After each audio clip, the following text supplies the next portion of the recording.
Hello again. It's lovely to see you all here on this hopefully auspicious evening. I am Blue Moony, fantasy writer and shy magical library in human skin. So, it's almost time. Wow. 10 days of preparation to write a novel is really not enough. Not for someone who writes the way I do. Hello. Yes, hello. It's so lovely to see you. Thank you for coming. Thank you. Yes, I am a writer that takes years and years and years to plan things most of the time, which is a terrible habit. One that, I'd hope doing nano would break, but I've done nano that many times and I haven't gotten out of that habit yet. Oh dear. So I'm standing at the bottom of this mountain that I've made for myself. And I feel like I barely know the way, barely even know how to start, despite having chapter plans all the way through part one, which we've somehow managed to pull together. Yes, if I make it even a third of the way through the story in November, I think I'll be pretty lucky. I guess I just don't want this novel to turn into another half-finished or third-finished novel of questionable quality that I never find the energy or time to finish. I know streaming can't back out now. No, I can't. I'm not planning on it, don't worry. Not backing out, just trying to confront and accept my limitations. Backing out, not happening. Just, yes. I tried to tell myself from the beginning that 50,000 words probably isn't going to happen. I'm standing by that. I think that's probably for my own well-being, to try to not strive too hard for the 50,000. It would be lovely, but yeah, I'm trying not to focus on that too much. I know it'll be particularly hard when I'm filling in the my word count on the NaNoWriMo website and watching it tick up each day. And if I'm not hitting on par for 50,000 words, I know I'm probably not going to feel very good. But I think I'm just going to have to find ways to combat that. I'll probably have to revisit my rules a few times this evening before November comes around. You'll notice I have a lovely timer by my head. So that is local time for me. So as we get closer and closer to midnight, we will be keeping an eye on that clock. We'll see if we can get a little bit of a countdown going. Oh dear. Yes. I guess with this particular novel, now that I have done so much work for it on stream, that does have some level of accountability for me. I'm hoping that it will help me push to finish it, even if it does take a long time. The fact that it started and people know that it's coming, I'm hoping that will help. I'm hoping that'll help get it done.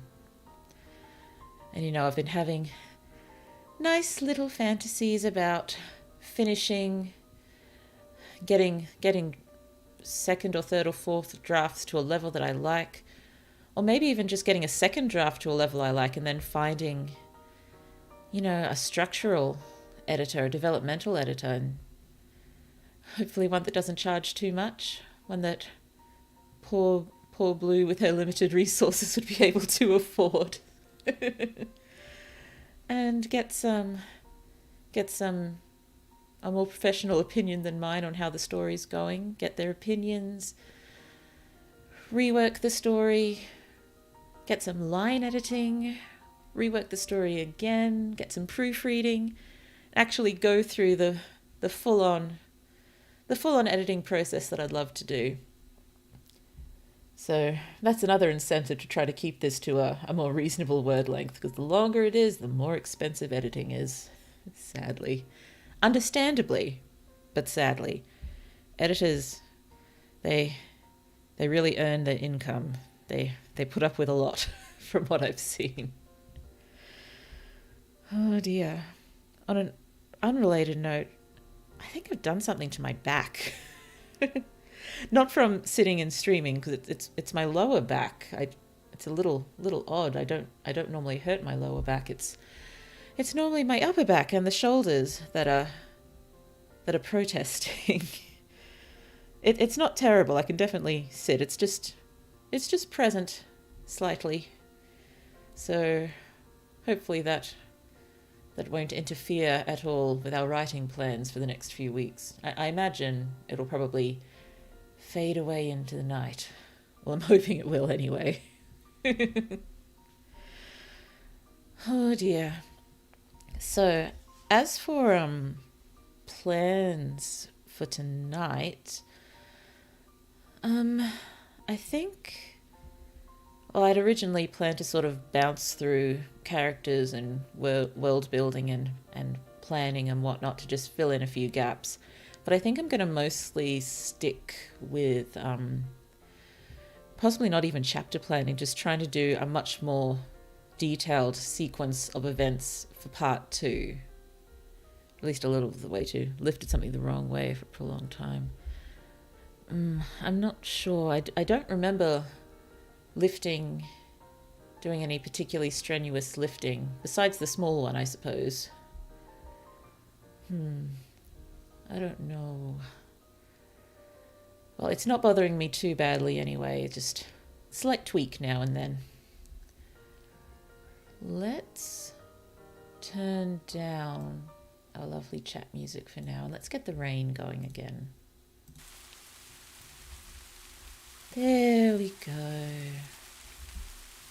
Lovely, soothing rain to write to. That's nice. That's nice. So yes, if we can work on maybe getting just a bit of a more detailed sequence of events for part 2, because in the basic outline we've got, when it hits part 2 and 3, it goes incredibly basic. So we'll just try to maybe slot in a few of the events we're thinking about in a rough order. Try not to stress too much about it. Let's take it as easy as we can, leading up to November. Oh dear. Halloween sort of falls by the wayside when you're thinking about NaNoWriMo the next day. I did procure a few chocolates by various means to put by the front door. No one came by, which I suppose is good, because their knocking may have roused the small one. But it does mean if I feel the need tonight, there is chocolate available. I was wondering if you ever did like a written low resolution sequence of events that guide your bigger resolution and detail structuring of a chapter. I think when we did the bare bones, just talking about the story, we did something like that, I think, which we can look back on as we go today. Possibly not as tidily as you're suggesting. But we do have some bare bones to work from.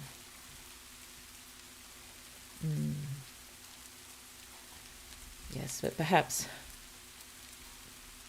my chapter by chapter planning, well, it hasn't really been in quite as much detail as I would have liked, which is surprising given the amount of time it took me. Oh dear. Let's see. Oh, and before we do that, let's just let's just jump on over here and see what's going on. I don't remember what I left up first. There it is. I left this up first.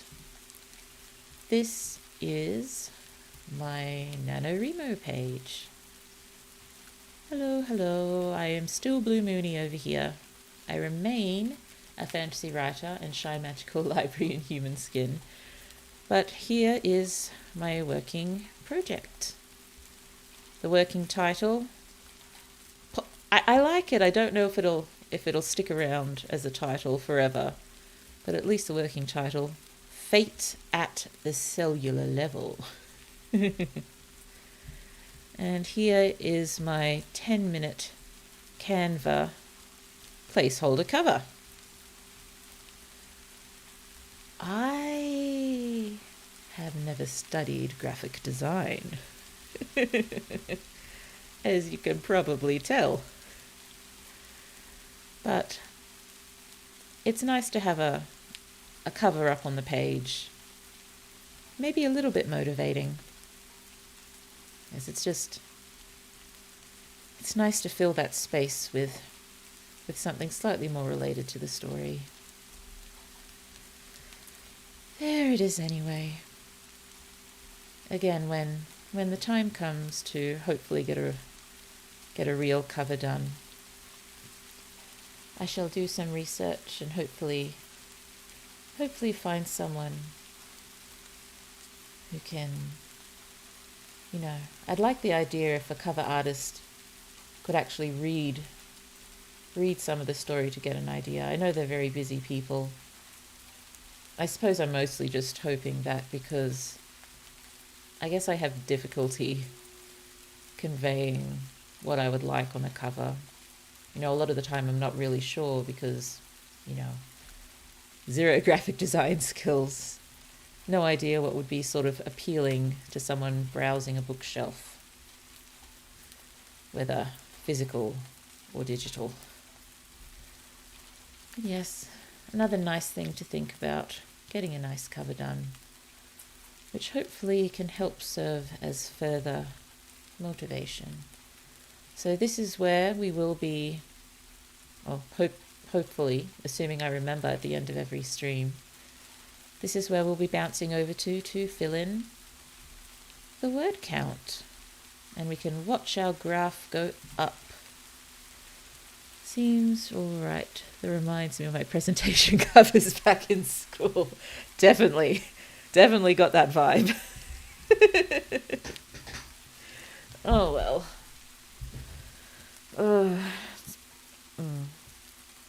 I didn't want to mostly go off one of the template covers that was already there, because I think it's fairly obvious when that happens.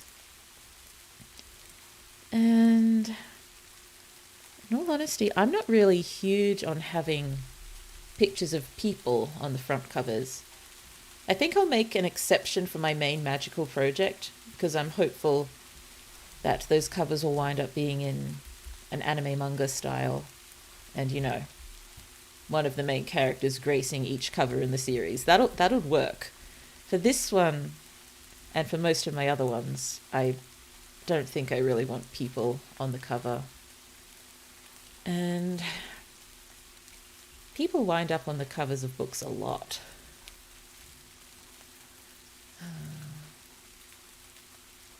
I suppose, yes, illustrated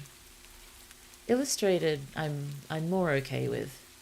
I'm not really such a huge fan of photographs being photoshopped into, fantasy covers and stuff. I guess if there's enough art and Photoshop involved in getting the photos ready for it, I suppose that there is a way it can be done. But I guess I just remember seeing so many young adult and middle grade fantasy books with just photographs of people on the cover, and me just, I don't know why it does something to my suspension of disbelief. They're people in the books. They're definitely people. I guess everyone has their own preferences. Mine is if people illustrated. But yeah, most of my books I would prefer to have, scenery or symbols or creative lettering.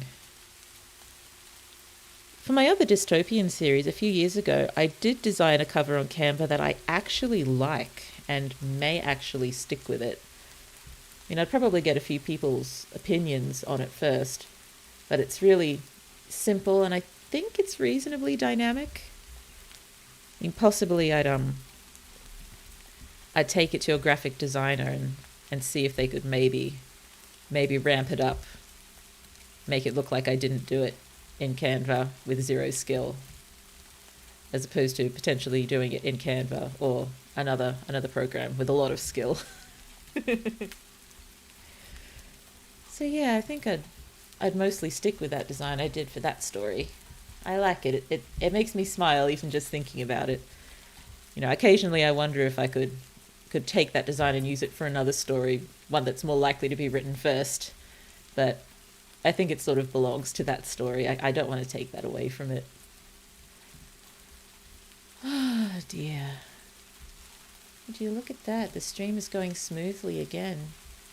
I don't want to jinx anything by saying we've solved the problem, but at the moment, I think the issue was found. Let's just see how we go tonight anyway. Oh dear. So, whoa, that confuses me. Give me a sec. There we go. My program was being silly for a moment. Okay. Whoa. Nope, over here. Let's do that. Yay! Hello, Scrivener, my old friend. I still haven't learned how to use you properly, but you're still probably the most interesting software to look at during the process. As we make the chapters, can we colour them? I'm sure there used to be a way to add a colour. Oh yes. So, I wonder what colours we should be. What colour am I feeling for Min? I'd be feeling green for Min. Are you going green? You're not green. Why are you not green? I asked you to turn green. This makes me sad. Please, green? It's still not green. Oh well. So, Liot. Should we call this one? I know it's boring, but I don't want to think of chapter titles right now, even though Min, I've got one. Min breaks and enters into a library at 2 a.m. That's kind of along the chapter title style that I'm going with for my main project. Just describing almost exactly what's happened in as blunt and or humorous way as possible. Oh well, actually, with that story, I'm trying to have the chapter titles also suit the tone of the point of view.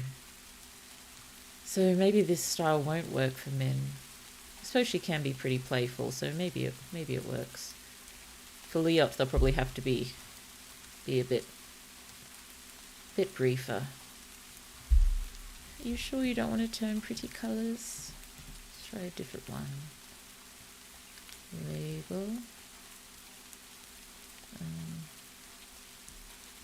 Yellow? You're not turning yellow. I was sure they used to turn colours when I used to use this. Probably not doing something right. Excuse me, sorry. Oh well, that's okay.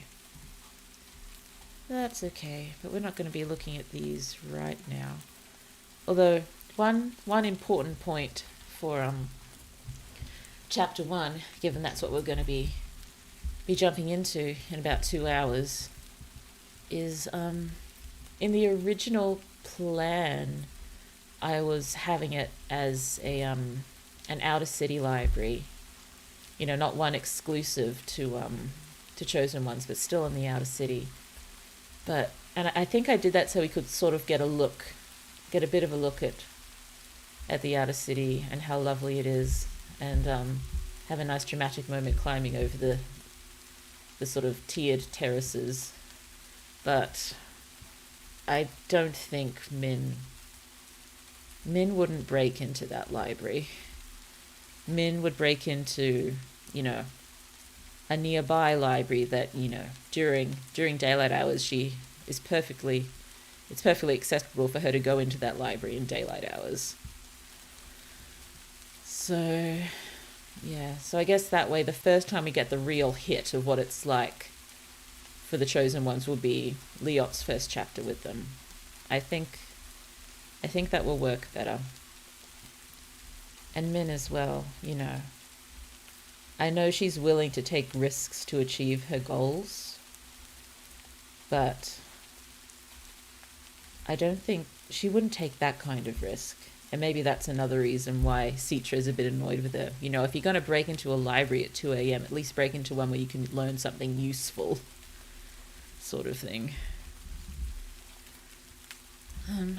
I think that'll work better, and hopefully it won't be too hard to work into the notes. That does mean I'll have to change up some of the description that I'll be doing there. I don't think I've gone into too much detail in the original plan anyway. But, you know, there probably won't be any view from a window. If there is any window, it'll be from, or, you know, it would be poking into a wall. But I think more likely no windows and lighting, and, you know, in their explorations, Citra and Min have found, you know, secret passages and such going into the library. Yeah. Though I'm sure most of the spaces probably used for libraries now would not have originally been intended for use as libraries, because the inner city was originally just sort of industry and utility stuff.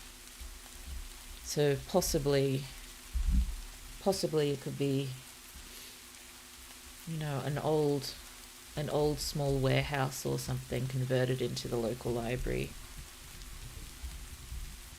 after, you know, bigger warehouses were built elsewhere or something.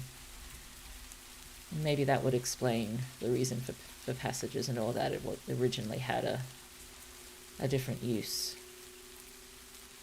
So where would the passages be? If it was a warehouse, the passages are probably, I suppose they could lead pretty much anywhere all over the city, really, just for ease of travel. You probably can't really plan the inner city in too much detail. Just think anything can happen. Really, it's a bit of a rat warren. Well, that'll change a few things up in chapter 1 anyway. And yes, not just the descriptions and the location, but also a bit of Min and Citra's conversation too. But let's find my thing. Basic outline part 2. Yes, given I am trying to take this evening in as casual and easy a fashion as I can, I'm probably not going to force this too much.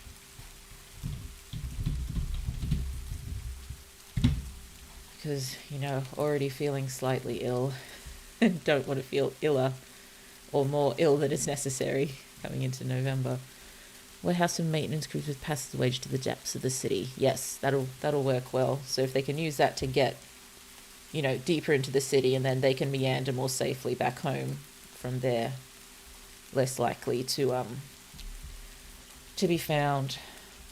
Not that they're really not trying to be found. It's better for them if they're not, but it's not sort of a vital thing to not be found.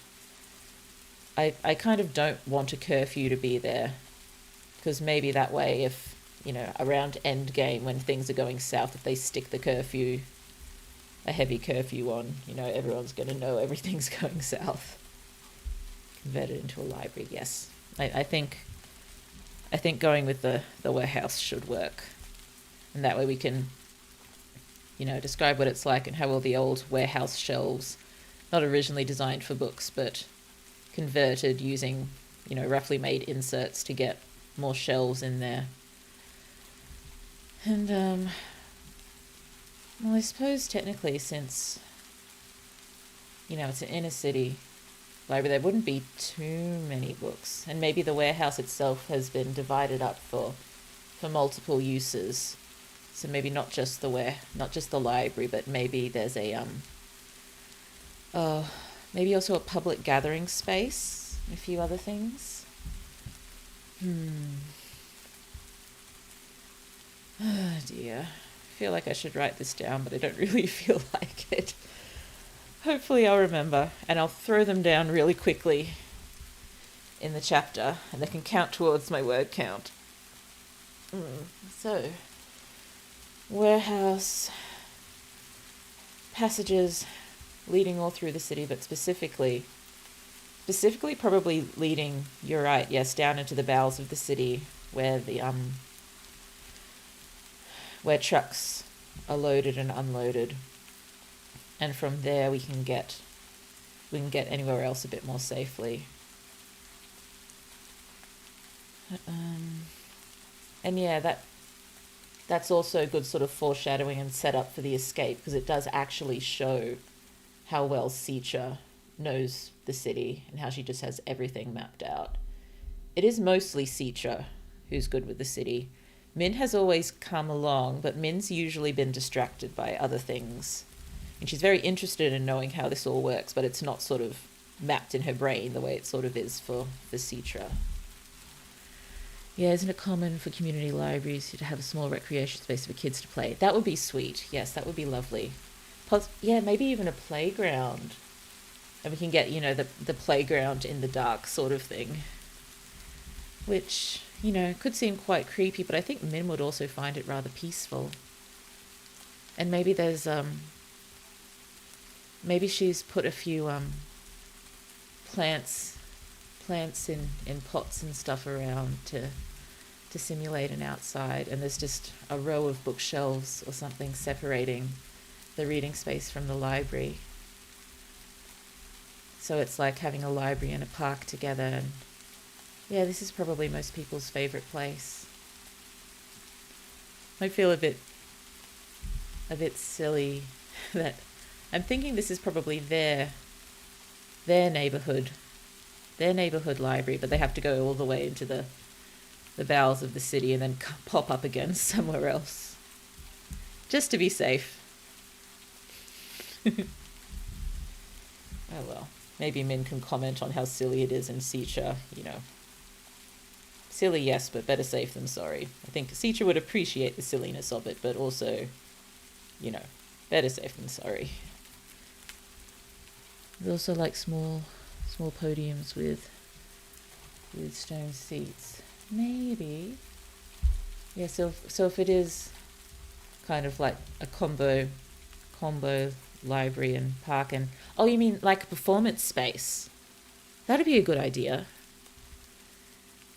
Yeah, and that could make it, another place where people gather. Possibly that's also the place where they gather to watch the new recruits as chosen ones. I'd originally just put a random sort of square that has a tiny amount of access to night sky, but I think maybe in here could work better. Just a public gathering space. And yeah, so if there's a small performance sort of space as well, it's got the screen with all the shows on it, if that's almost constantly running. Libraries are cultural centres after all, definitely. And I like the idea that, they would use the warehouse space so well. Yeah. I wonder if it's also a space where some people would sleep who can't afford rent anymore. Although, if they're sneaking into the library,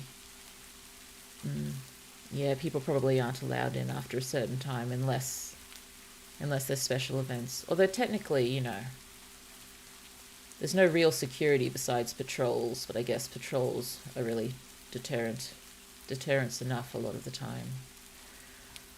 Yes, that'll definitely give us a lot more to think about and describe. And, you know, how they've turned this dusty, empty, disused space into something beautiful for the community. And hopefully that'll show something about the people of the inner city. I think this could work really well. This could be an idea coming from the resistance to make spaces like this.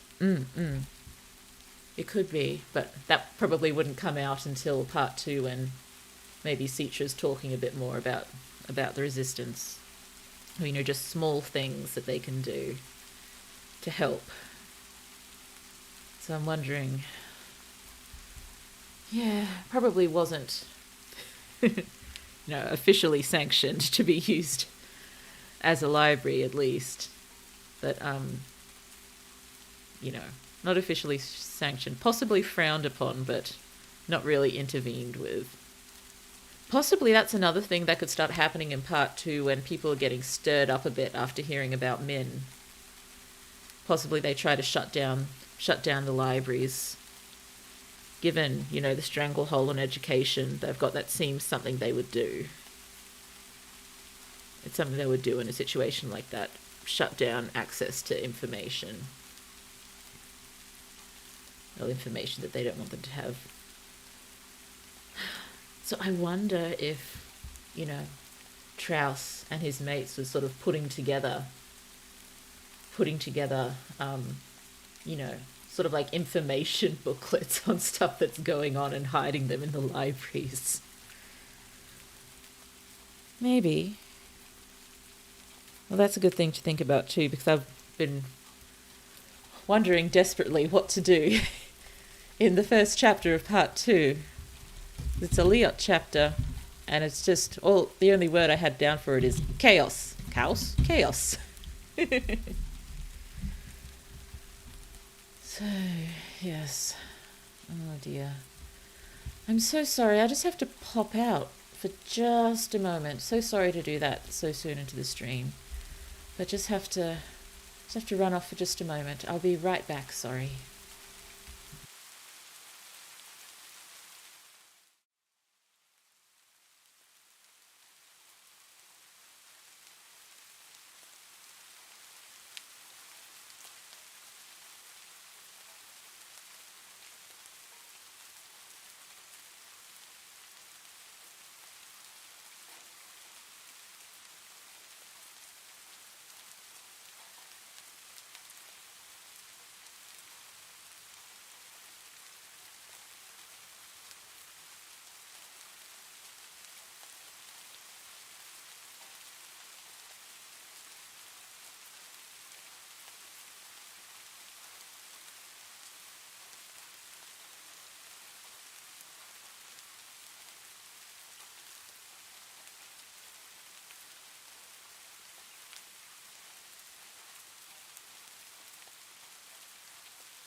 And we're back.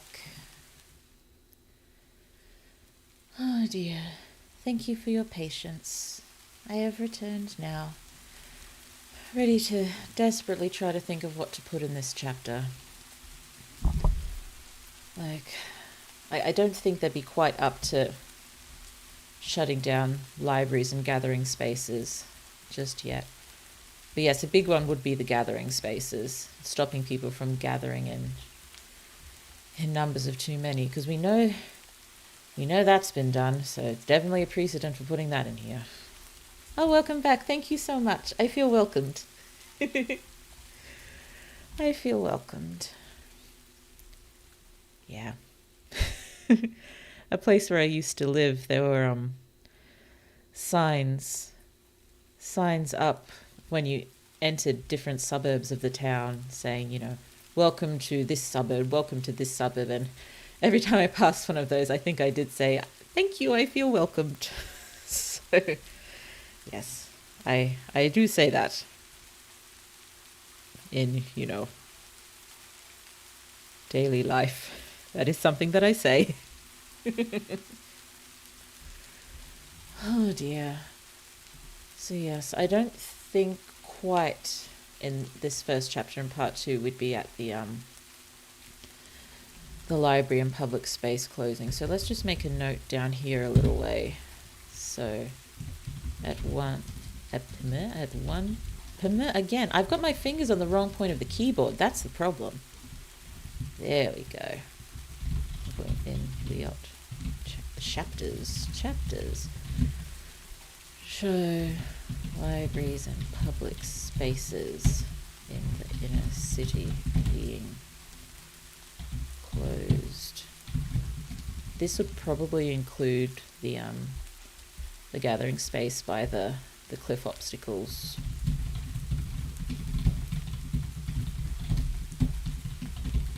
Possibly taverns as well. Then gatherings of more than, what's the normal number? 3 people. So this is when,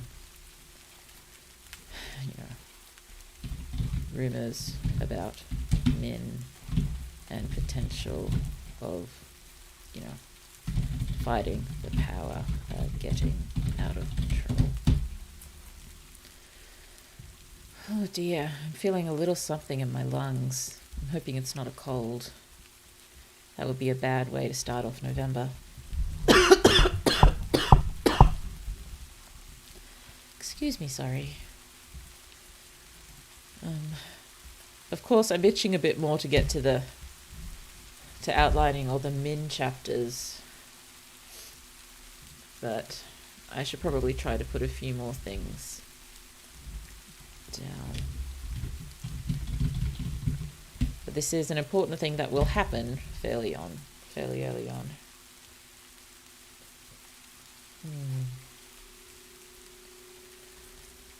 Oh dear. Sorry, it's like my head's spinning on a blank. So, what just happened? Min just escaped during a music show performance. What would their immediate response to that be? I mean, still at this point, the inner city doesn't really know anything except there was a power failure during the music show. And probably most of the chosen ones would only know that too. So no capitals, please. Most of the inner city and majority of chosen ones, the lower ones,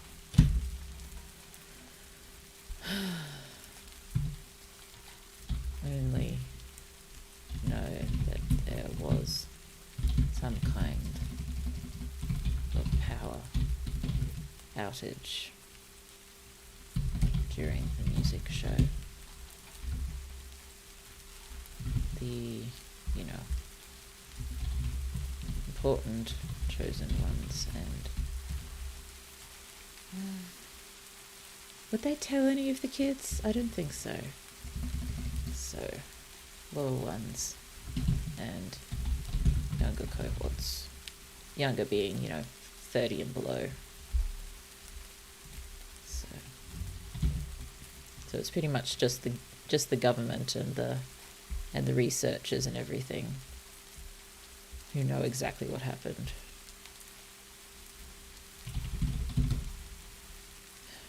The government would know what was going on with Min. It was an important discovery. It would have been a top priority to report it to the government, so they know.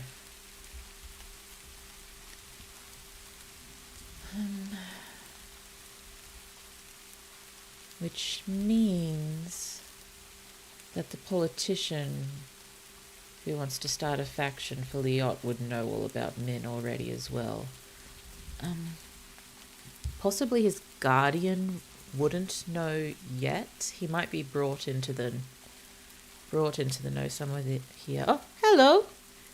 Hello, thank you so much for coming. Yes, we are just in the process of trying to order some of the basic events for part 2, given we've planned out part 1 in reasonable detail. But yes, I'm not having much luck at the moment, and I'm trying not to worry about that. It doesn't have to be in much detail. We're just trying to usefully use our time before we try to get a head start. Well, not a head start, but get a start on our word count once midnight strikes us. So the government and labs. I haven't thought of something better to call the research programs and everything. Know that Min has escaped. Know that she would have had help. Know that some of the help must have come from the inside. But I don't know how we're going to know this, because Liot's not going to know what's happened at all, and everything's from Liot's point of view.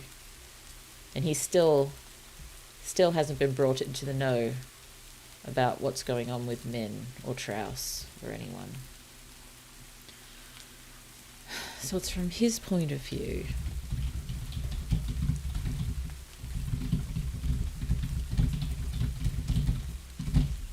He'd just be seeing the stress and chaos, and that's something we can play with. Gossip within his cohort, wondering what the F is going on. Some of them still think it was just a power fault, but others are connecting dots very quickly. They know something big has gone down. Possibly with this event happening, Liot's roommate has kind of put what happened between them behind her. Although, Liot hasn't really, for good reason.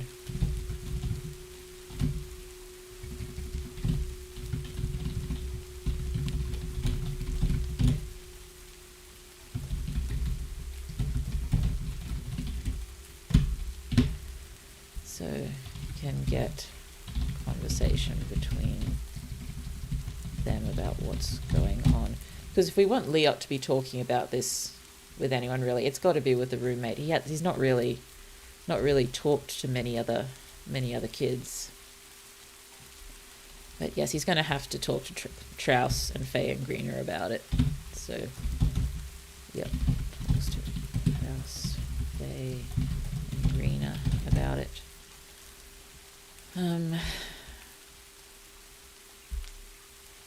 They're still not going to say exactly what happened, but do you think they'd give him just a little bit of detail? Maybe even just to help spread rumors of something going on.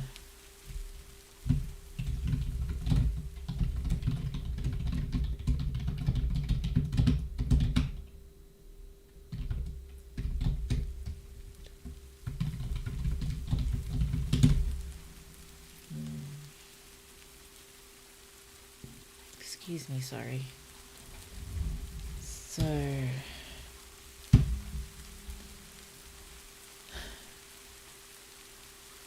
So we wouldn't be moving straight onto the hunt in this chapter. Possibly at the end of the next Liot chapter, it would be decided that they have to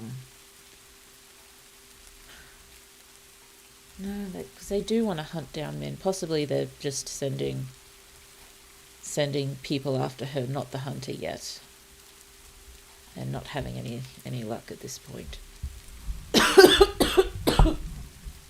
Excuse me, sorry. Really hoping that's not illness creeping up on me. That would be most unfortunate.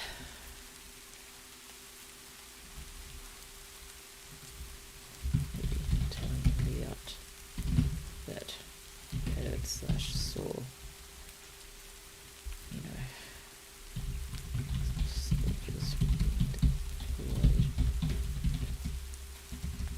Apparently someone escaped a top secret research facility.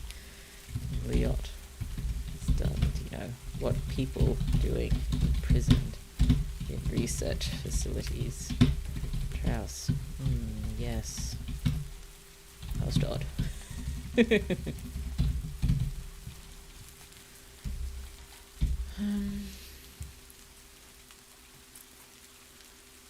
So I think I do want it to be a big moment when it's made clear to Liot that it's Min who's escaped and, that she's a fate eater.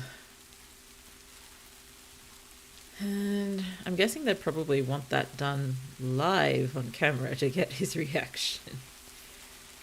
So that's not yet. Possibly in the middle to the end of the next Liot chapter, we could be going into that.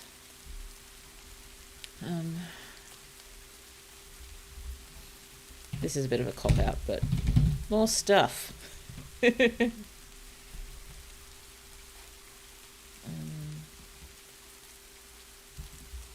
maybe... So we'd need to show...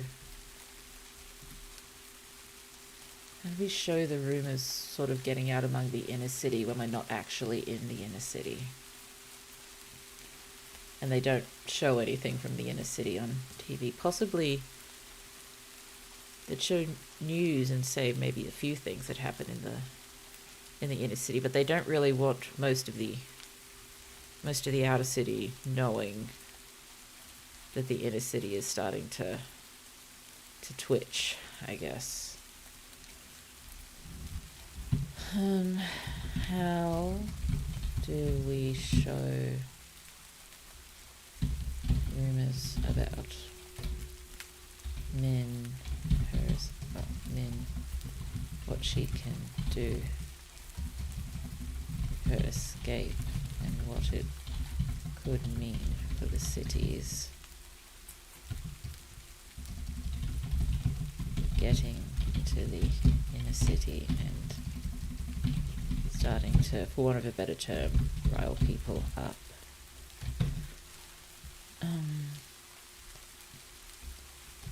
Hear rumours about increased patrols in the inner city. Possibly hear some servants talking. Hush when kids get near.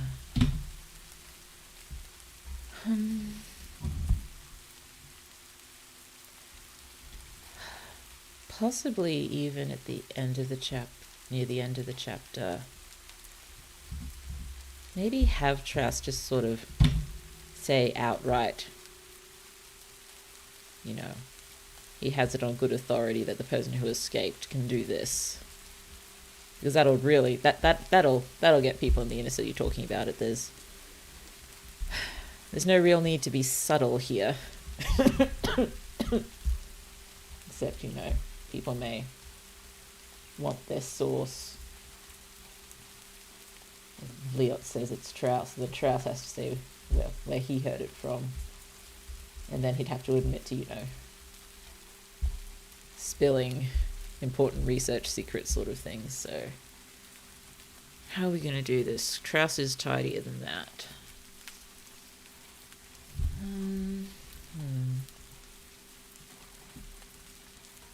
Oh dear. Let's see.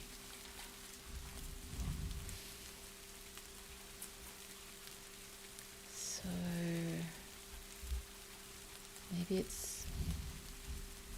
maybe Trouse sets this up to be discovered by someone else. So Leah won't see it, but just a note to us.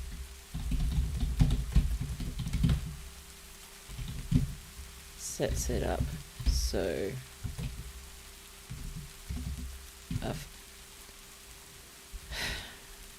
I'll have to think of better terms. A fate eater escape the labs. Well, you know.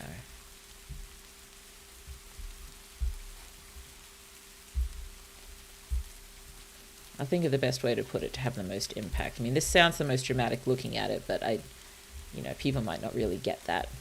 And Trouse has to be really clear about it. So we'll figure that out. Gets out to the cohorts and how to see folk. Chosen ones. I suppose we don't really have to know how he does this without leading it back to him. We just assume that he's good. So I guess, we could finish maybe finish this chapter with, someone bursting into either class or common space. Panting, flushed, full of news. Deliver the news. Silent shock. Then the kids explode.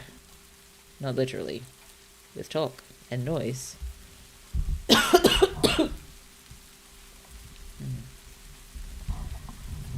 So yes, it is.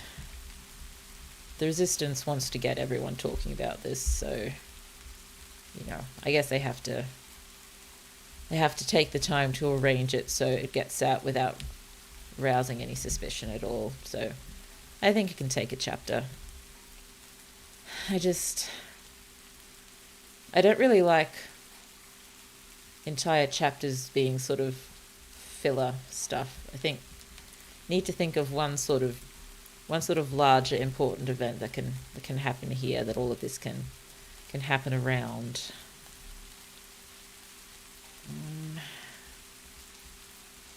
We've already had a bunch of competition events, and possibly, since I know they got help from the inside, possibly another thing they've done at the moment is temporarily postpone big competition events. So still doing the filming of everyone and possibly increase those numbers of shows to fill the gaps.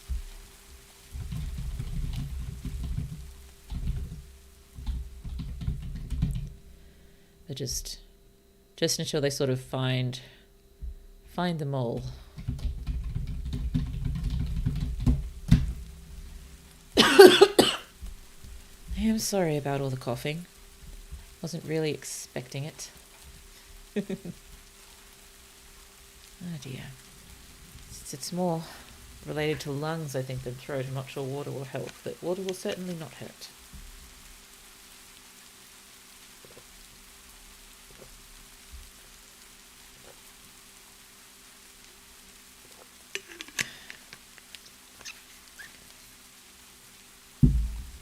Yes, I probably ought not write for too long after midnight, because I have to get up at a reasonable time tomorrow. Life duties call.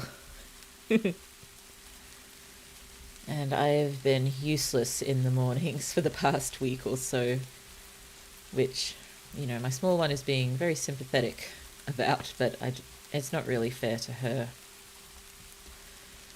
So we're going to have to figure that out. Oh dear. Let's see.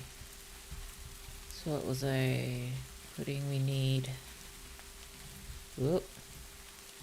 Yeah, you might be getting sick unless an extra 2 hour constant talking is getting to you. That's what I thought it was initially, but yes, definitely feeling something in the upper lungs, which isn't great.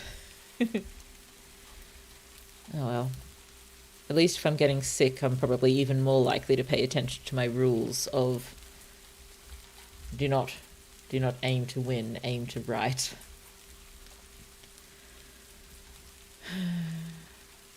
I still worry that, you know, this big NaNoWriMo adventure, you'd think not aiming to reach 50,000 words feels like a bit of a cop-out. But yes, I suppose at least if I get sick, I've got slightly more of an excuse. Not that, you know, personal well-being isn't an excuse, but yes. So let's just add this here. We need at least one event as such to occur to wrap all this sort of montage-y filler stuff around. I mean, it doesn't have to be a huge event, but we just need something sort of happening in the moment. I mean, I know there's a few conversations, but, you know, we can sort of drop a conversation in somewhere and just very, very briefly describe where they are, sort of, and that's fine, but it's still not really a grounded event, so you can really say this happened in this chapter. So I've got a lot of time to think about what that can be, and it can't be a competition event. We've already done that several times, and yeah, and plus, yes, cancelled briefly. I suppose an easy one could be, you know, exams, but I guess they haven't really been here for that long. I'll just pop it down as a thought. Exams. Oh, possibly actually, you know, people being called in for questioning. But that would raise suspicion. That probably wouldn't happen until the next chapter. But, you know, maybe even some sort of, you know, government-sanctioned distraction. So it wouldn't be there. Maybe I wasn't planning on doing any festivals really in this story. In most of my stories, I like popping a festival in there because it's a really convenient way to pile in an awful lot of world building in a very realistic sort of way. Because festivals have everything cultural. You can cover food, you can cover traditional fighting and dance, you can do crafts. You can do pretty much anything with a festival. Markets to a slightly less degree. Markets we might try to get in here somewhere as well. Or maybe we can mention some of the inner city markets, maybe walking through markets to get to school or something, and we can point out a few things there. But yeah, markets can also show an awful lot of world building. But nothing world builds in a hurry like a festival. I wasn't planning on doing any because, you know, not sure that inner city would really be allowed many festivals apart from really, really basic stuff. Because, you know, I imagine a lot of things like festival participation could potentially raise fate. But I'm sure they'd have to make some allowances. But, you know, most of the inner city's entertainment needs are filled by the chosen ones. So possibly there's not too many objections as long as I've got, you know, the taverns and alcohol and they've got the chosen ones to gawk at. But I'm sure the outer city could have fairly lavish festivals. A festival to celebrate what? So, now it's a festival / celebration. Maybe allow them to let some stress and steam off the population. For the inner city, yes, they would have to be highly regulated, though. But yes, you make a good point. They'd probably want to use this to try to distract the inner city from the rumors and stuff going around. So that's something big that could work. And that way we don't have to sort of flesh out all these discussions too much. They can just get right to the point with the other stuff. You can spend more time on the festivals and celebrations, and possibly that could take up some of the beginning of the next book too. Not book, next chapter. Yeah, and that way maybe most of the next chapter could be, or at least the first half could be festival, and then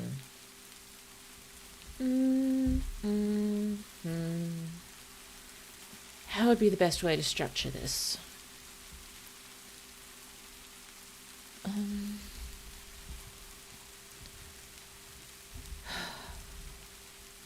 I just feel like throwing us straight into the festival in this chapter is a bit soon. I feel like we should have some planning first.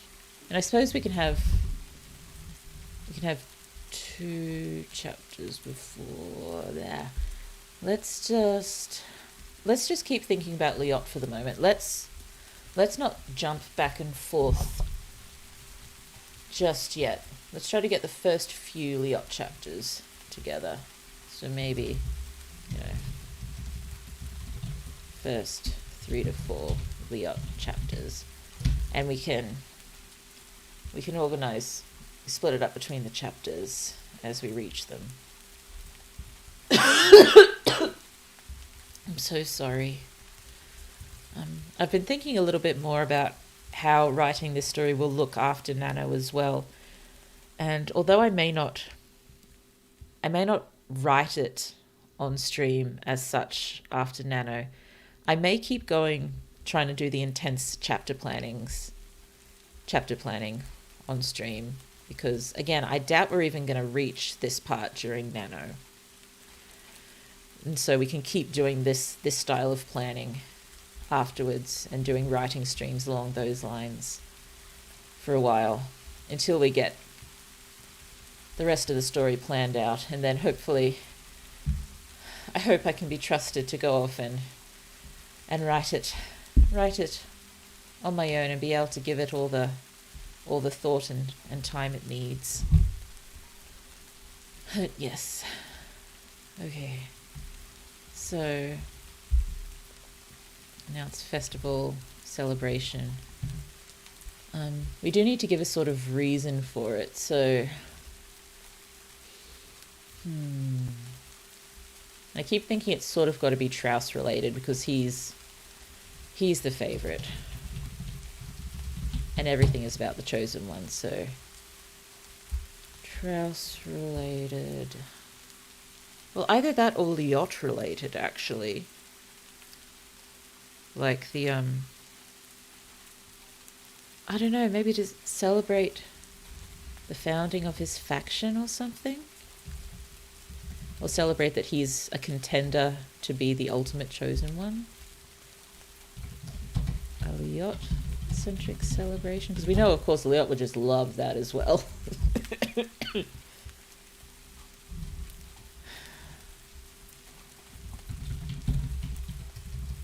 Celebrate him entering the running to be the prime chosen one.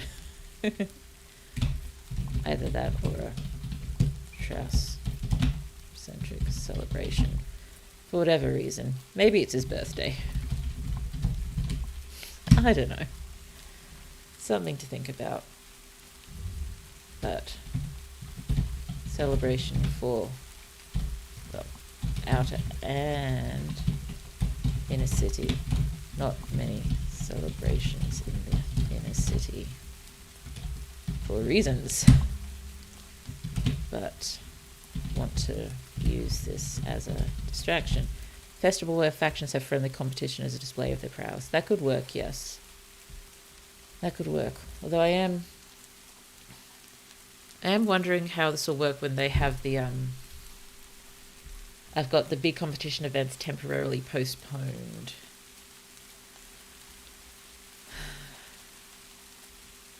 I don't know, maybe the government have some sort of plan with the festival as well, trying to set things up to catch the mole there. But Trouse is too clever for that. And none of the others I think would be in any way close to being suspected.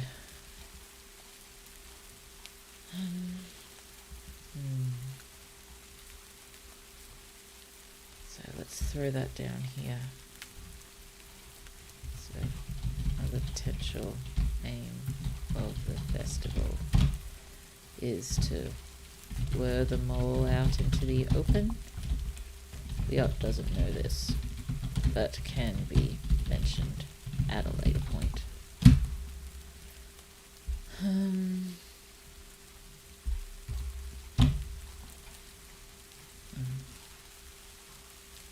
Use festival for factions to have friendly competition. Yes, again, there's only a few factions, because the factions are all based around, the very, very, very top of the top chosen ones, and have all sorts of, politicians and prominent researchers and artists are divided up in the factions, depending on what they what they want and how they lean. So it's almost like political parties with these poor kids as the figureheads.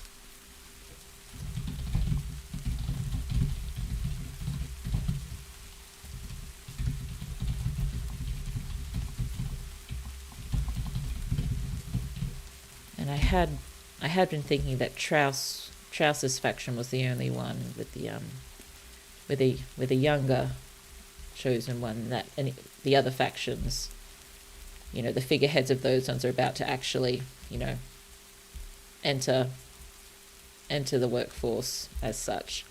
And so those factions will either, be dissolved or find someone new. And I'm guessing, actually, the founding of Liot's faction, possibly all the other ones besides Trouse's, might dissolve and just sort of declare allegiance to one or the other. The festival would be a good place to do that. It would attract a lot of attention. The festival for other factions besides Liot's and Trouse's, declare support and join one or the other. So it's just the two.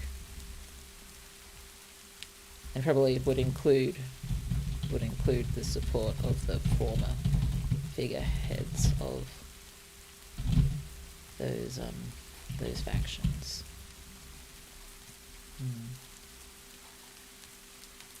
Oh dear. So,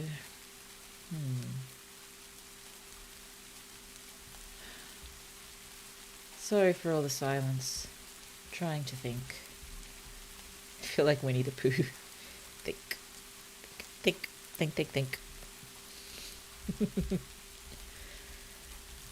Oh dear. And so, again, festival can probably take up space in a good way, describing everything. Liot will probably have to be consulted for a lot of stuff with it, but not really following much was going on. Got consulted on a lot of things. His team is probably absolutely delighted.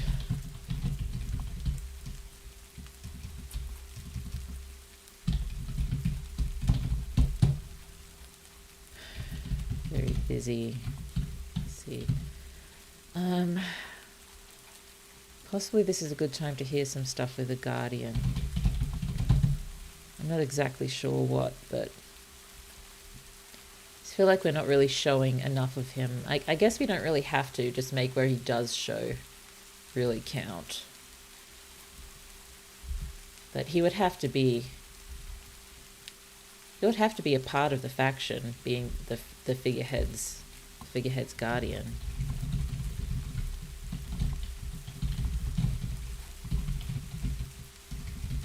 You know, sort of almost as high up as the politician. So this might be when the Guardian was sort of brought in on everything that's going on. But again, Liot wouldn't know that.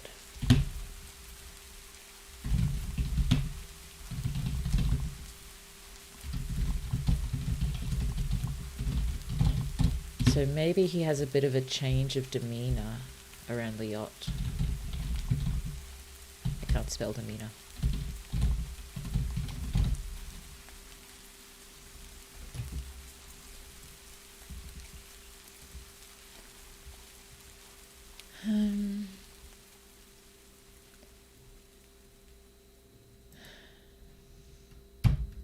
So how would the festival be set up? I don't really want it to be two separate festivals. Maybe this is one of the only times that inner city folk are allowed in the outer city. I mean, possibly there. But would they let them in there? Well, not in any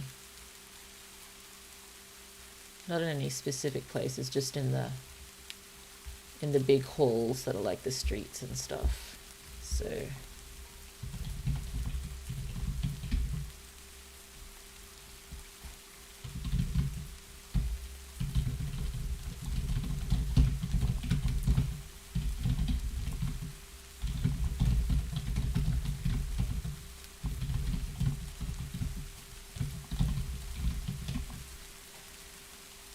maybe, I mean, that would be a way to sort of placate the people, I guess, you know, let them in for a bit.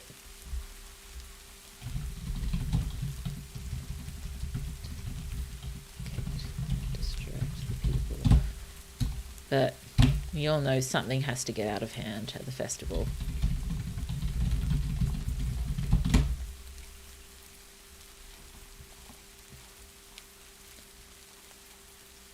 Considering they're going to start closing up libraries and public spaces pretty soon, it's got to be something fairly big.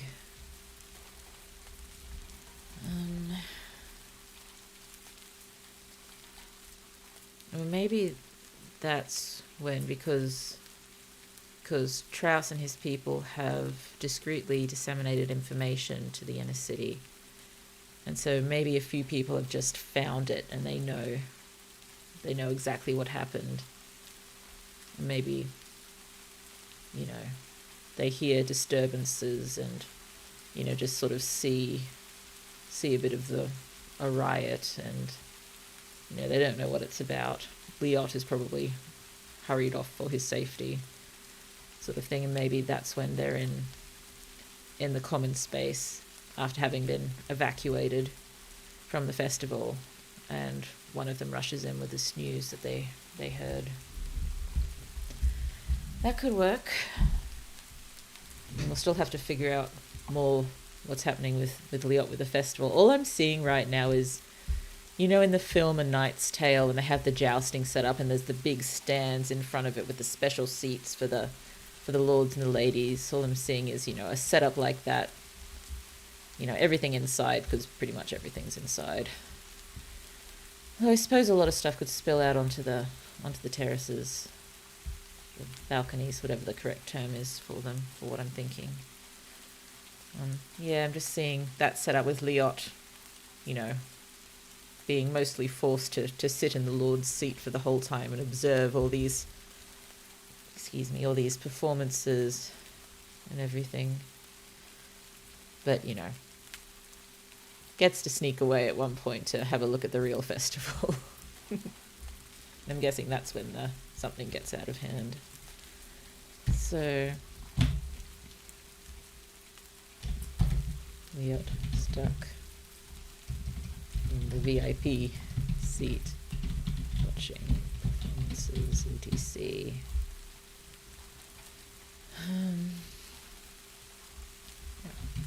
Being fawned over, which makes him really uncomfortable. Gets to sneak away with... Who's he sneaking away with? I'm guessing a few more of his classmates are going to be a lot friendlier to him now that he's got a faction behind him. With roommate and others. I was considering Trouse and the others, but I think the roommate and the others. He's a lot friendlier now that he's got a faction at his back.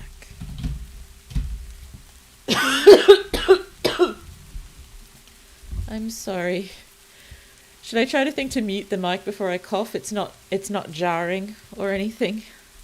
I don't want to hurt anyone's ears. I'm so sorry. I'm trying to remember to turn away.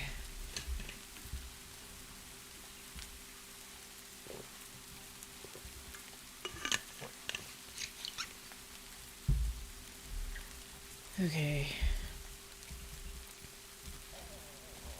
Away, and possibly they sneak into some of the inner city, festival events,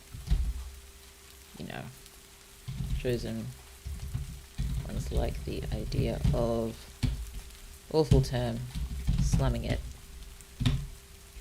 can really show some of roommates' built-in prejudices here.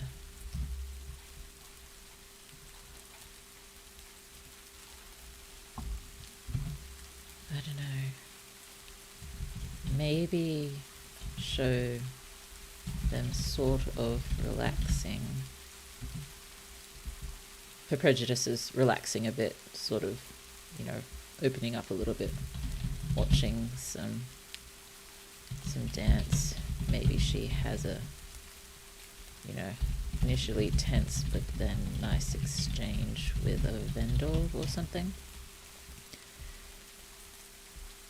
If it makes you uncomfortable, sure, that's common practice to meet, so there's that too. Okay. I'll see what I can do.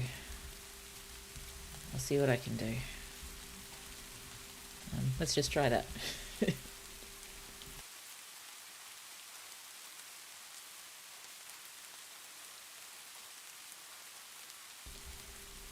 Yeah, as long as I'm quick enough, that should work. Should be okay. Doopy-doopy-doo. Oh dear.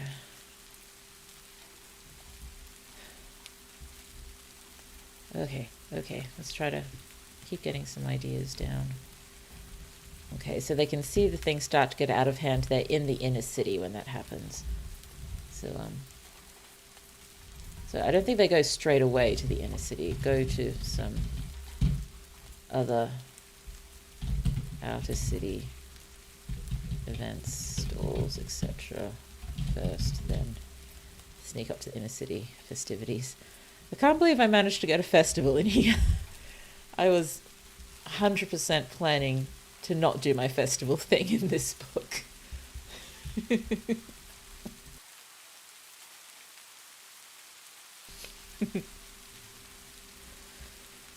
Oh well. I do like writing festivals though. They're nice. Plus we haven't at this point had any chance to think about or think too much about, traditional sort of food and dance and fighting. I suppose this would be a good time to see some traditional fighting too, because I mean, Leot's probably started learning it, but he's probably still in the very, very basics.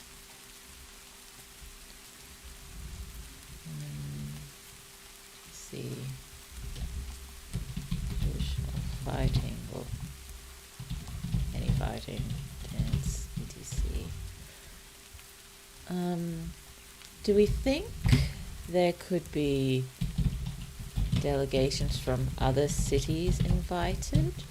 I mean, there's probably things like, what's the term? Diplomats from other cities already here. Others invited. So we can possibly see for the first time chosen ones from other cities. That's actually really important because, you know, a faction backing a potential prime chosen one, that's a big deal among the cities. So, yeah.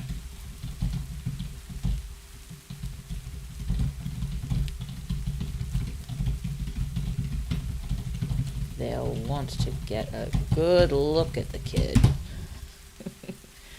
So you can probably have having conversations with another prime chosen one from another city without initially knowing who this other kid is. Probably an older one like Trouse. I think it's probably pretty rare for a kid this young to be backed.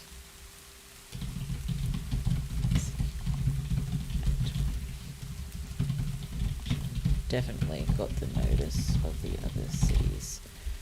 Oh, we're approaching just an hour until Nano starts. Hoping I remember all those library, warehouse, park sort of notes. Did I think of any others? I wrote down the ones that I thought of related to all this. Yeah, we can. It should be fairly easy to flesh all of this out because it's, it's creative world building, which I like. I like world building that comes out naturally and doesn't sort of overwhelm. Yes, I like worlds that feel big without having to pile anything on too much. So hopefully I'll be able to pull that off here.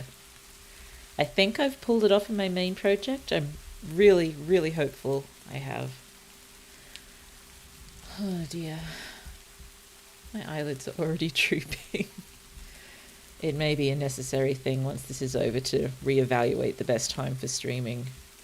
But I'm just not sure when that will be. I can't do it during the day while the small one's awake. Unless I commit to the length of a movie or something that I put on for her. But,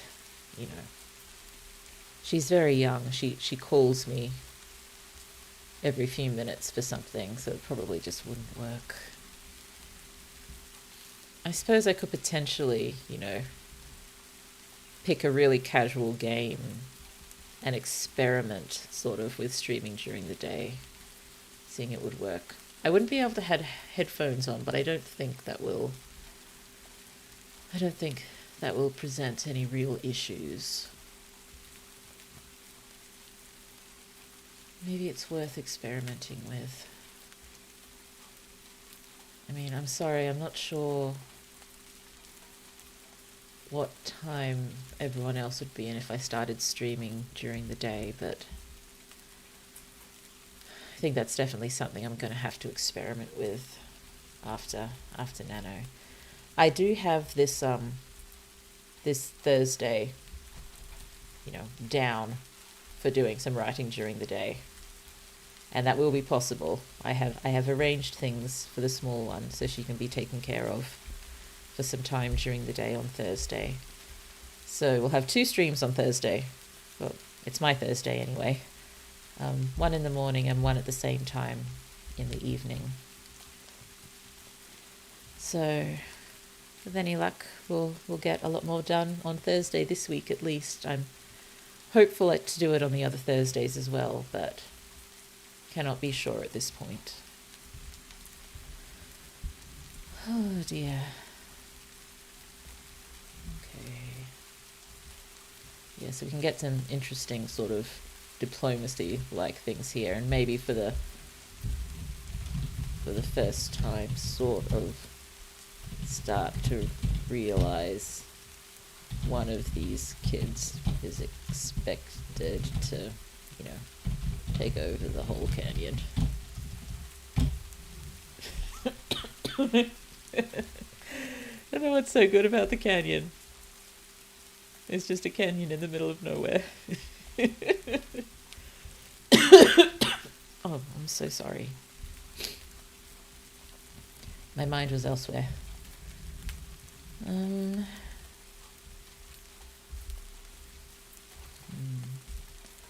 Yeah, possibly this could be a good spot to show some stuff with the roommate. Maybe being surprised by how civilized everyone is here in the inner city.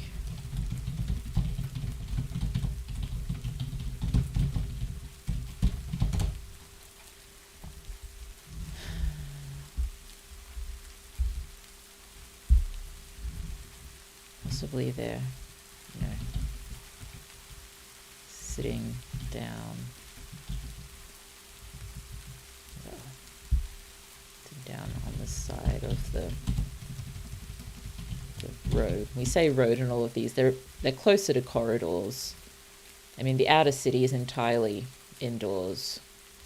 The inner city is mostly indoors, but there are, narrow streets and stuff. But that, it's all underneath the outer city. But I suppose there do have to be sort of cracks up through the outer city too.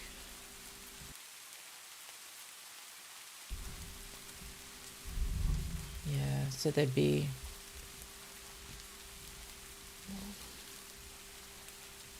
There wouldn't be a lot of natural light at all in the inner city. It'd be mostly artificial light.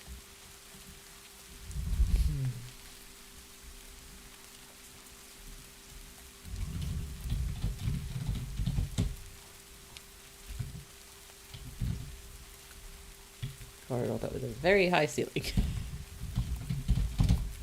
Or something like that.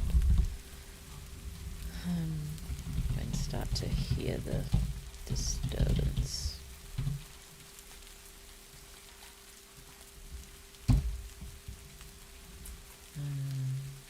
The festival. Patrols running as best as they can with the... It's quite a tight squeeze.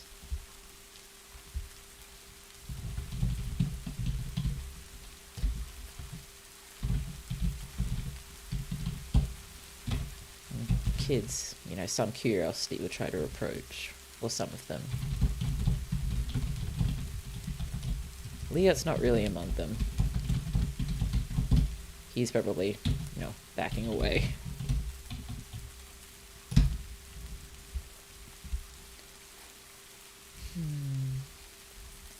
I suppose I've just been wondering again if both of my points of view, if Min and Leot are too similar for it to really be really interesting.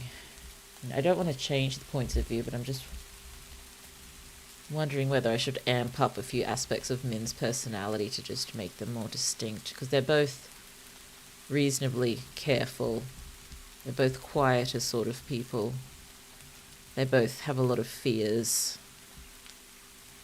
I suppose they are siblings in a very similar situation, so it makes sense that they are quite similar people. I don't know. Maybe I just need to find a way to definitely amp up Min's playfulness, because Leot's not playful and Min is. So to ramp up the distinctions between them a bit, I guess.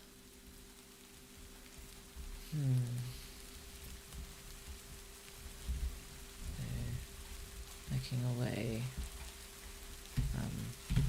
But, servants growing closer, shouting, sounds of fighting, start to see the fighting. Liot grabbed from behind. Terror. Might have a personal guard now, so one of the guards assigned to him. If he was a chosen one before, he's now practically royalty.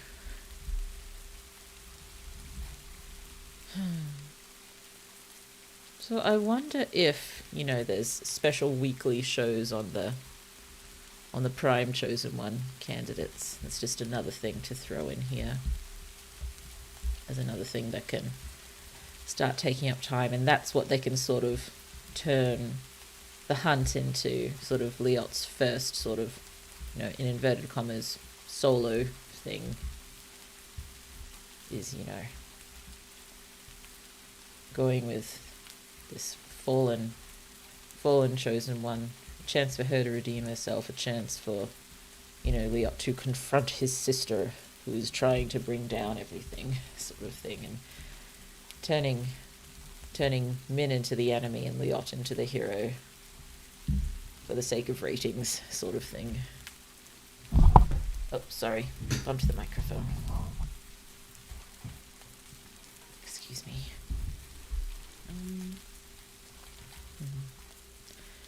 Really am contemplating sneaking out for some chocolate, but that'll probably just, mess up my throat. Dairy is not kind to throats when they have to talk or sing a lot. If you have to sing, don't have dairy. Dairy does not help. Dairy makes you cloggy. But on the other hand, chocolate. I should probably hold out until I stop the stream. I can handle it. I can wait.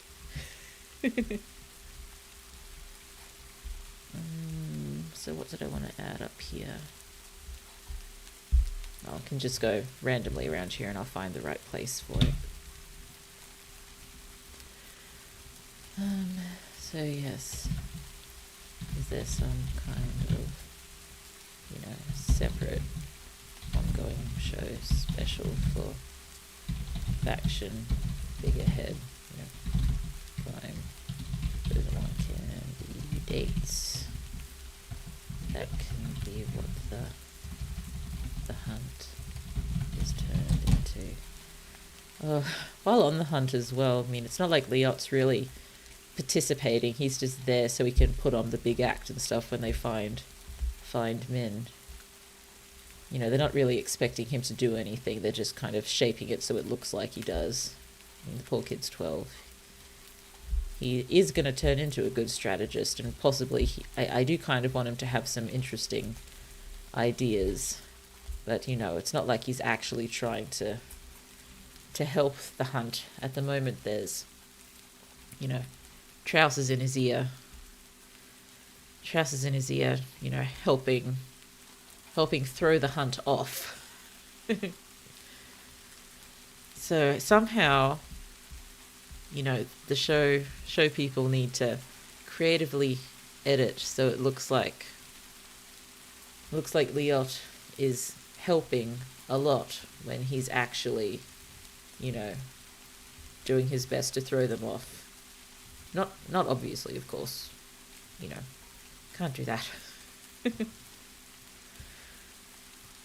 Oh dear, we can figure that out.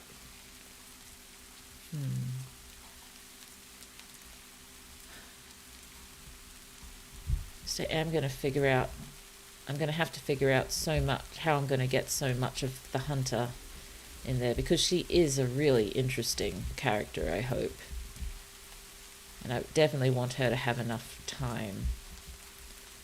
And I do feel kind of bad that she's not in part 1 at all, and she's mentioned a few times, but I'd really like it if we could somehow get her in there somewhere. Like maybe she's allowed out for a walk or something, and Liot and her sort of lock eyes briefly or something. I mean, she's under some kind of house arrest. But I think she is allowed out occasionally in the company of her guardian or, team of soldiers sort of thing.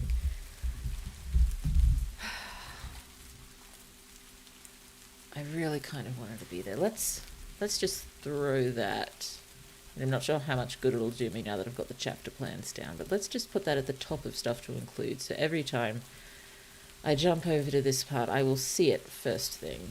So can we somehow get the hunter into part 1 as more than just a mention? Have her walking with guardian and or team of soldiers in the halls, pass Liot. I think it would be more of an impact if he passes Liot while he's with Trouse, because the hunter does not like Trouse. Shows her dislike Trouse.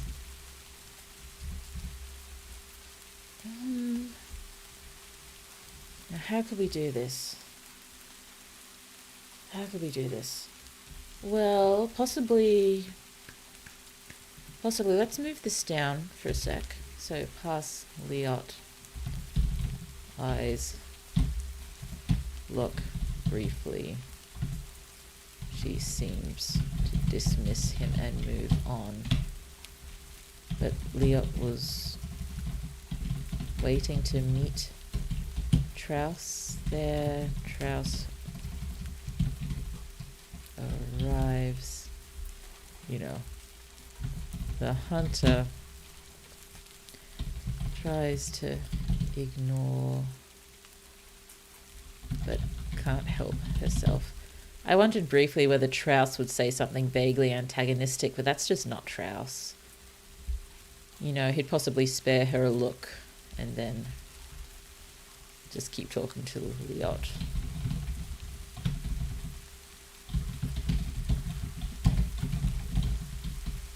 Does not initiate anything. Have a bit of a, verbal conflict that could have easily escalated without intervention of the hunter's guardian. Why am I writing in capitals? I'm not sure. But yes, I think we could find somewhere to make this work. I just feel so bad that she hasn't had any time yet, and she is great. I did actually spend some time today playing with the my language's name generator. And I've got a page full of them, and I've had a lot of trouble trying to find stuff that works well. I started getting a few that looked even a little bit ridiculous. And I think the majority of given names in this world would be either 1 or 2 syllables. And, chosen ones can have ridiculously long and lavish surnames, combining lots of meanings related to, their potential and stuff. But I suppose we've got to add a few pop-up that I'm toying with. There's Quain. There is Nicole. There is Moxie. And there is Asti. I was sort of leaning a little bit towards Asti and just having her known as Ast most of the time, but I suppose that is a little close to a reasonably common bit of foul language, so maybe it wouldn't work. I thought Moxie was cute because it does kind of, tie up with the English word, which, she's probably got lots of Moxie. Quayan sounds nice because it sounds both gentle and tough still to me. And we know she's definitely got a softy side. I guess it sounds a little bit like Quinn as well, so real world name ties can sometimes make it easier to accept a name as working. And there are a few others that I liked, and I wrote so many of them down, but there weren't many others I thought could really work for her. There's Grace, which sounds like Chris, but I'm not sure it'll work for her. There's Geika, but again, unsure. There's, what is it? Unster? No. Apter? No. There's just J, which I guess could work. Why is it so hard finding a name for the hunter? I guess it's because it just feels like she has to have the perfect name.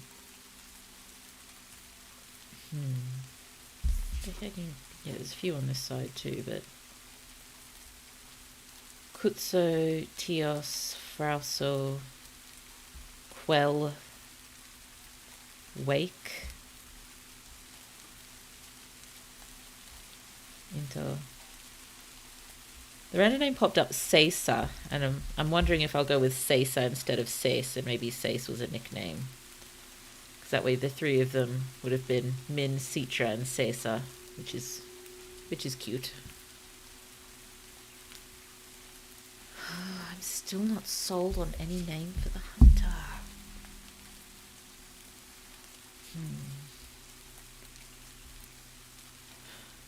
And there's also, I have Lenda and Loet. But Loet sounds a bit much like Liot. It'll be Lenda. Sounds like Linda, but I'm not sure it works for her. Oh, this is a lot. I want her to have her name before we start, but I just can't find one that I really like. I suppose there's always the possibility as well that she's got a really unusual long name that no one actually uses because,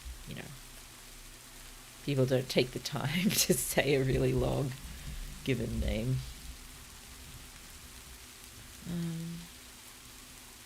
So she just always uses the shortened named. I guess Quayan could work for something like that, or Crace.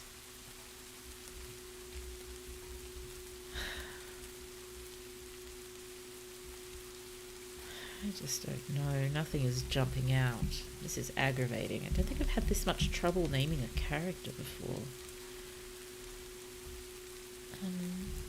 So what are our names again? Let's just see what could look good next to the other names. Not that. Not that. Here we go. So we've changed this. So this is now Citra.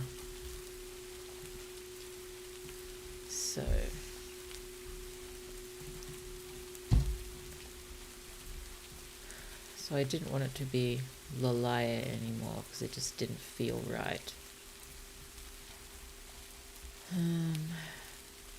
So I was wondering whether to make roommate Lalaya, maybe. Oops, sorry. Leda could work. Again, gives the impression of both gentle but still tough, I think, and that's the sort of name we need for her. So let's just put a bunch down there that could work. Leda, Queen, Moxie, Asti, Nicole. There's a character in a book I like with that spelling of Nicole. It was an early Michael Pryor book, Michael Pryor, the Australian speculative fiction author. I keep meaning to read his other works, but in fact I've only read these really early ones by him that I really liked. It was tough getting hold of them because I'm pretty sure they were well out of print by the time I wanted to procure them. But we managed to find all of them at second-hand book festivals.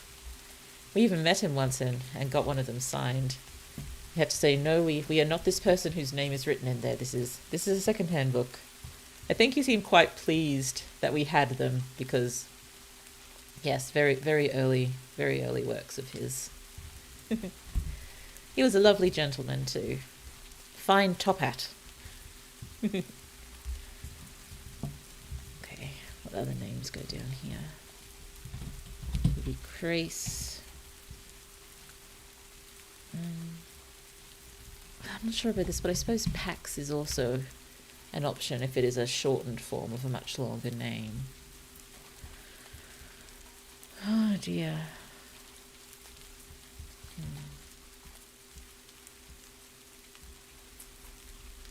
I like this name, but I'm not sure it works for her. Anna.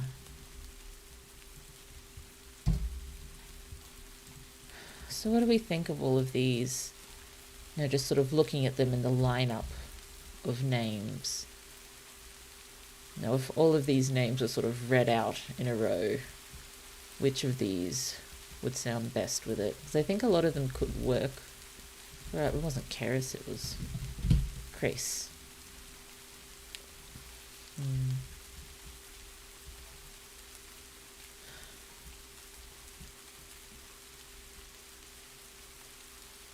I like the idea of Moxie, but I just don't think it would really quite work. So let's take Moxie out.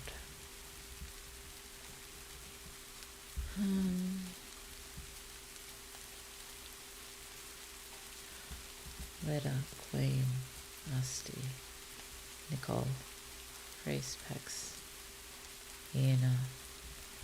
And I like Anna a lot, but I don't think it's for her. Goodness me, I'm spending too long on this. Well, I might just leave it with that list for now. Excuse me, sorry, because we don't need to give her a name yet. I'd just like to. But we'll keep those ones there as maybes. Possibly I'm liking Nicole just because of that connection to another character. She's nothing like the hunter, that Nicole. Leda does look really nice there.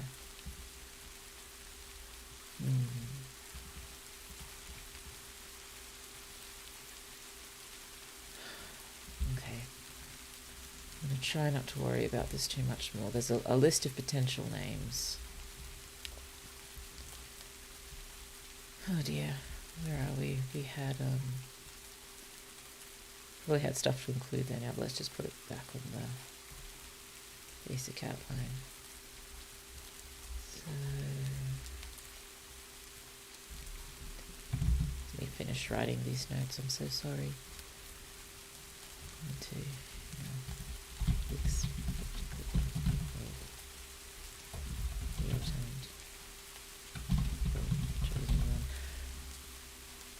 What if she was a fallen prime chosen one? Yeah, which led to her faction being dissolved and stuff. That would make things hurt a lot more, and it'd be another reason why she really does not like Traus. Which means Brioc is probably a fallen prime chosen one too. And it was a particularly big deal when they happened so close to each other.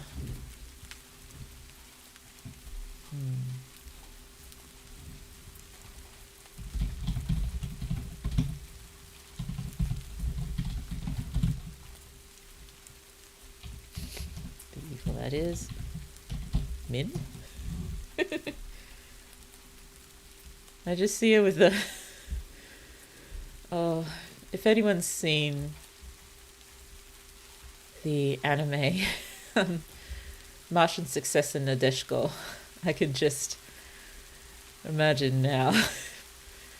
If anyone sort of reading out dramatically, joining forces to face the evil that is Min, and just there's this moment when the character Yurika just goes with really, really big eyes and just total not understanding what's going on in this moment. And I can just really see that happening with poor Min. Yes. No. Min, furthest thing from evil. Oh dear. I think I've already taken notes about people doing creative editing to make it look like Liot's, semi-running the thing. But yeah, during the hunt, he's probably just mostly doing schoolwork when they stop. Oh god, his faction's going to be keeping him very, very busy even when he's on the road.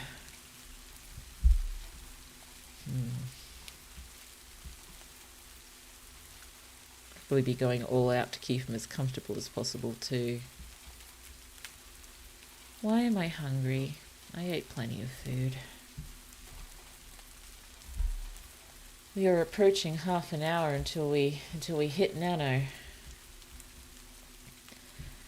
Maybe should try to get... We'll just move that up here because this will start happening. Like, I'm guessing all of this will probably take up about 2 chapters. Then all of these, control attempts will start happening, and then, it's in this chapter that it's revealed to Liot. Probably on camera, because most things are on camera. I think Trouse and his friends have a way of sort of, avoiding the cameras to do all of their instigating as such. Whoops. Down, down, down, down.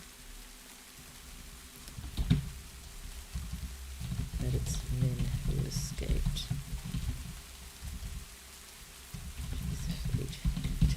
ETC. With the resistance, plans to blah, blah, blah. Gotta get her back. We're sending you to do it. You're this person.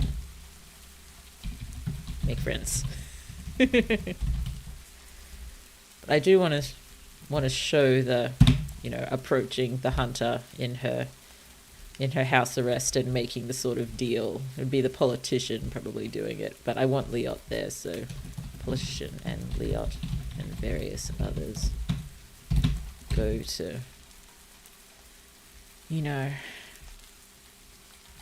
I don't know whether to make it more of an appeal or more of an order. I mean, possibly try to appeal to her better nature first, but then make it an order and then drop the carrot that this would redeem her sort of thing. Maybe even get her back as a prime candidate. That's a carrot, isn't it?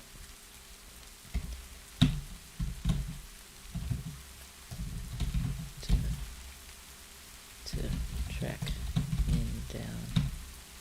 Petition initially. Try to compel her to do the job. Then have to make it more of an order, just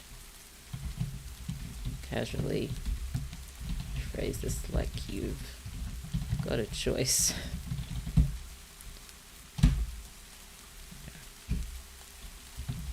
If any decency left, will serve your city when summoned. Also, dangle the carrot that succeeding would, bring her back to the ranks. Potentially even restore her prime status. Serious perk up disbelief.